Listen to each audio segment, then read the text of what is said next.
नमस्कार। आज हम लेकर आए हैं कक्षा 12वीं का प्रथम अध्याय पाठ्यपुस्तक अभिव्यक्ति और माध्यम से विभिन्न माध्यमों के लिए लेखन। ये विभिन्न माध्यम हम कक्षा 11वीं में कर चुके हैं। ये मुख्यतः 4 माध्यम हैं। अब प्रश्न उठता है कि इनके प्रति लेखन कैसे हो। लेखन अभिव्यक्ति एक माध्यम है। जिस प्रकार व्यक्ति बोलकर अपनी भावनाओं और विचारों को दूसरों तक पहुंचाता है, उसी प्रकार लेखन अपने विचार विनिमय का एक माध्यम है। आज लेखन का विभिन्न क्षेत्रों में प्रयोग किया जाता है, जैसे पत्र पत्रिका, सिनेमा, रेडियो, समाचार, साहित्य आदि। जनसंचार के विभिन्न माध्यम हैं। जनमानस द्वारा प्रयोग में लाए जाने वाले जनसंचार के अनेक माध्यम, जैसे मुद्रित या प्रिंट, रेडियो अथवा टेलीविज़न और इंटरनेट। अखबार पढ़ने के लिए, रेडियो सुनने के लिए और टेलीविज़न देखने के लिए महत्वपूर्ण है, किंतु इंटरनेट पर पढ़ने, देखने और सुनने तीनों की आवश्यकताओं की पूर्ति होती है। अब हम इन 4 माध्यमों के बारे में ही खूबियाँ और खामियाँ जानेंगे और इनको किस प्रकार से लिखा जाए और इनमें किस प्रकार का ध्यान रखना चाहिए। सबसे पहले मुद्रित या प्रिंट माध्यम। जनसंचार में आधुनिक माध्यमों में मुद्रित या प्रिंट सबसे पुराना माध्यम है, जिसके अंतर्गत समाचार पत्र पत्रिकाएं आती हैं। मुद्रण का प्रारंभ चीन में हुआ, तत्पश्चात जर्मनी के गुटनबर्ग में छापाखाने की खोज की। भारत में सन 1556 गोवा में पहला छापाखाना खुला था। इसका प्रयोग मिशनरियों ने धर्म प्रचार की पुस्तकें छापने के लिए किया था। आज मुद्रण कंप्यूटर की सहायता से होता है। जनसंचार माध्यमों की मुद्रित माध्यमों की खूबियाँ। मुद्रित माध्यमों की खूबियाँ इस प्रकार हैं। लिखे हुए शब्दों में स्थायित्व होता है। नंबर 2, इन लिखे हुए शब्दों को हम एक बार ही नहीं अनेकों बार पढ़ सकते हैं। अपनी रुचि और समझ के अनुसार उस स्तर के शब्दों के से परिचित हो सकते हैं। उसका अध्ययन, चिंतन, मनन किया जा सकता है। जटिल शब्द आने पर शब्दकोश का प्रयोग किया जा सकता है। इसके अतिरिक्त भी खबर को अपनी रुचि के अनुसार पहले तथा बाद में पढ़ा जा सकता है। चाहे तो किसी भी सामग्री को लंबे समय तक सुरक्षित रखा भी जा सकता है। जनसंचार मुद्रित माध्यमों की कमियां। मुद्रित माध्यमों की खामियां अशिक्षित लोगों के लिए अनुपयुक्त हैं। इसका कोई प्रयोग नहीं है। टेलीविज़न तथा रेडियो की भांति मुद्रित माध्यम तुरंत घटी हुई घटनाओं की जानकारी नहीं दे पाता। समाचार पत्र निश्चित अवधि अर्थात 24 घंटे में एक बार, साप्ताहिक या सप्ताह में एक बार, मासिक में माह में एक बार प्रकाशित किया जाता है। किसी भी खबर या रिपोर्ट के प्रकाशन के लिए एक डेडलाइन समय सीमा होती है। स्पेस स्थान सीमा भी होती है, जबकि रेडियो, टेलीविज़न, इंटरनेट माध्यमों पर ऐसा प्रतिबद्ध नहीं होता। महत्व एवं जगह की उपलब्धता के अनुसार किसी भी खबर को स्थान दिया जाता है। मुद्रित माध्यम में अशुद्धि होने पर सुधार हेतु अगले अंक की प्रतीक्षा करनी पड़ती है। अन्य माध्यमों में तत्काल सुधार किया जा सकता है। जनसंचार मुद्रित माध्यमों की भाषा। मुद्रित माध्यम में लेखन की भाषा, व्याकरण, शैली, वर्तनी, समय सीमा, आवंटित समय और अशुद्धि शोधन एवं तारतम्यता पर विशेष ध्यान देना जरूरी है। लेखन तथा भाषा शैली पाठक वर्ग को ध्यान में रखकर किया जाता है। रेडियो। जनसंचार माध्यमों में रेडियो को श्रव्य माध्यम के रूप में जाना जाता है, जिसके ध्वनि, शब्द और स्वर ही प्रमुख है। रेडियो मूलतः एक रेखीय माध्यम है। रेडियो समाचार की संरचना समाचार पत्रों तथा टीवी की तरह उल्टा पिरामिड शैली में ही लिखी जाती है, जिसमें अखबार की तरह पीछे लौटना सुनना की सुविधा नहीं होती। लगभग 90% समाचार या स्टोरीज इस शैली में ही लिखी जाती हैं। उल्टा पिरामिड शैली कहते किसे हैं? उल्टा पिरामिड शैली में समाचार के सबसे महत्वपूर्ण तथ्य को सर्वप्रथम लिखा जाता है, जिसमें कम से कम 4 ककारों का होना अनिवार्य है। उसके बाद घटते हुए महत्व क्रम में दूसरे तथ्यों या सूचनाओं को बताया जाता है, अर्थात कहानी की तरह क्लाइमैक्स अंत में नहीं वरन खबर के प्रारंभ में हो जाता है। इस शैली के अंतर्गत समाचारों को 3 भागों में बांटा जा सकता है। Number 1 intro, number 2 intro, body और समापन।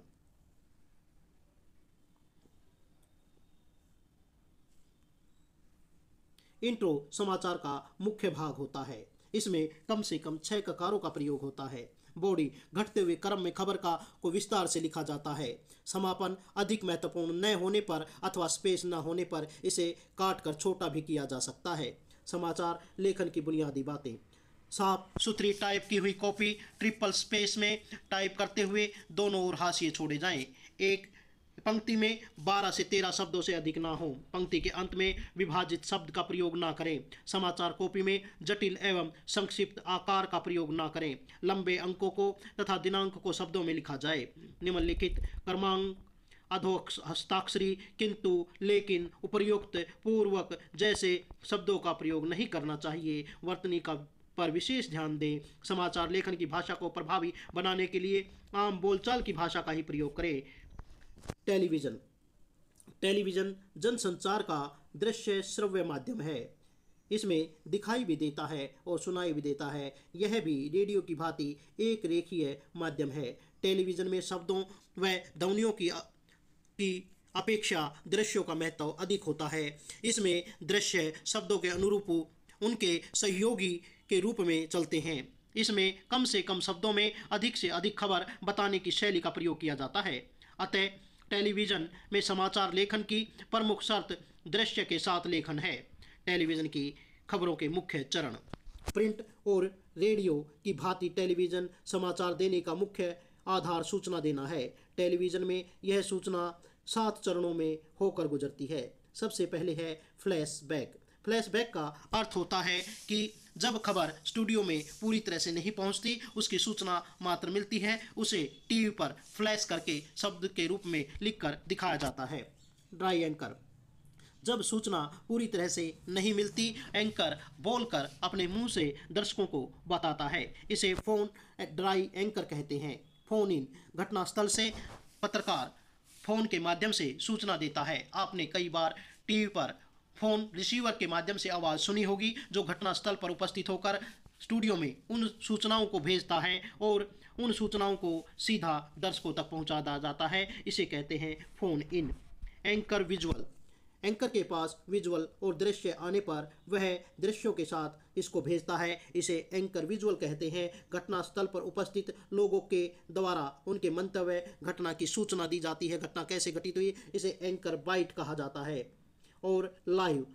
घटनास्थल से सीधा प्रसारण जो किया जाता है उसे लाइव कहते हैं। Anchor package. जब सूचना और सभी प्रकार के तथ्य इकट्ठे हो जाते हैं तो पूर्ण खबर लिखी जाती है। ऊपर के 6 तत्वों को सम्मिलित करके एक पैकेज बनाया जाता है, जिसे एंकर पैकेज कहते हैं, और एंकर उसे प्रस्तुत करता है। टेलीविज़न खबरों की विशेषताएं: देखने और सुनने की सुविधा, जीवंत घटनाओं का प्रसारण, प्रभावशाली खबर से परिचित होना, समाचार का लगातार प्रसारण देख पाना। टेलीविज़न खबरों की खामियां या कमियां: भाषा शैली के स्तर पर अत्यंत सावधानी, बाइट का ध्यान रखना आवश्यक। कार्यक्रम का सीधा प्रसारण कभी कभी सामाजिक उत्तेजना को जन्म दे सकता है और परिपाक को बुद्धि पर सीधा प्रभाव डालता है। रेडियो और टेलीविज़न समाचार की भाषा। भाषा के स्तर व गरिमा को बनाए रखते हुए भाषा सरल होनी चाहिए, सभी वर्ग तथा स्तर के लोग समझ सके, इसका ध्यान रखा जाना चाहिए। वाक्य छोटे, सरल और कर्णप्रिय हों। वाक्यों में तारतम्यता हो। जटिल शब्दों, सामाजिक शब्दों एवं मुहावरों का अनावश्यक प्रयोग ना हो। जटिल और उच्चारण में कठिन शब्द, संक्षिप्त अंक आदि नहीं लिखे होने चाहिए, जिन्हें पढ़ने में जबान लड़खड़ा जाए। इंटरनेट। इंटरनेट जनसंचार का चौथा और महत्वपूर्ण माध्यम है। इंटरनेट की दीवानी नई पीढ़ी को अब समाचार पत्र पर छपे समाचार पढ़ने में आनंद नहीं आता। उन्हें स्वयं को घंटे 2 घंटे में अपडेट रहने की आदत सी बन गई है। इंटरनेट पत्रकारिता, ऑनलाइन पत्रकारिता, साइबर पत्रकारिता, वेब पत्रकारिता, इसके कई नाम हैं। इसके द्वारा जहां हम सूचना, मनोरंजन, ज्ञान तथा निजी व सार्वजनिक संवादों का आदान प्रदान कर सकते हैं, वहीं इसमें अश्लील, दुष्प्रभाव एवं गंदगी फैलाने का माध्यम भी बनता जा रहा है। इंटरनेट का प्रयोग समाचारों में संप्रेषण, संकलन तथा सत्यापन एवं पुष्टिकरण में भी किया जा सकता है। टेलीप्रिंटर के ज़माने में जहां 1 मिनट में केवल 80 शब्द एक स्थान से दूसरे स्थान पर भेजे जा सकते थे, वहीं आज 1 सेकंड में लगभग 70,000 शब्द भेजे जा सकते हैं। ये महत्वपूर्ण प्रश्न है, अक्सर पूछा जाता है कि 1 सेकंड में आज कितने शब्द भेजे जा सकते हैं। आज 1 सेकंड में लगभग 70,000 शब्दों को भेजा जा सकता है। महत्वपूर्ण बिंदु, इंटरनेट पर समाचार पत्र का प्रकाशन अथवा खबर का आदान प्रदान ही वास्तव में इंटरनेट पत्रकारिता है। इंटरनेट पर यदि हम किसी भी रूप में समाचारों, लेखों, चर्चा, परिचर्चा, बहसों, फीचर, झलकियों के माध्यम से अपने समय की धड़कनों को अनुभव कर दर्ज करने का कार्य करते हैं तो वही इंटरनेट पत्रकारिता है। इसी पत्रकारिता को वेब पत्रकारिता भी कहा जाता है।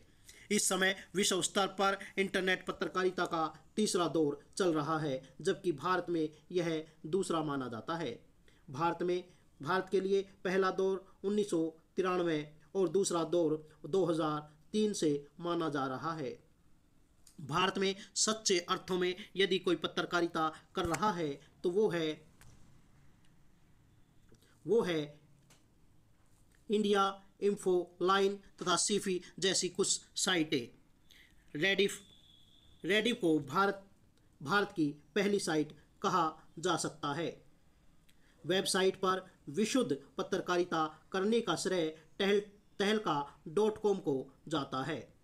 हिंदी में नेट पत्रकारिता वेब दुनिया के साथ प्रारंभ हुई। इंदौर के नई दुनिया समूह से प्रारंभ हुआ यह पोर्टल हिंदी का संपूर्ण पोर्टल है। जागरण, अमर उजाला, नई दुनिया, हिंदुस्तान, भास्कर, राजस्थान पत्रिका, नवभारत टाइम्स, प्रभात खबर एवं राष्ट्रीय सहारा के वेब संस्करण प्रारंभ हुए हैं।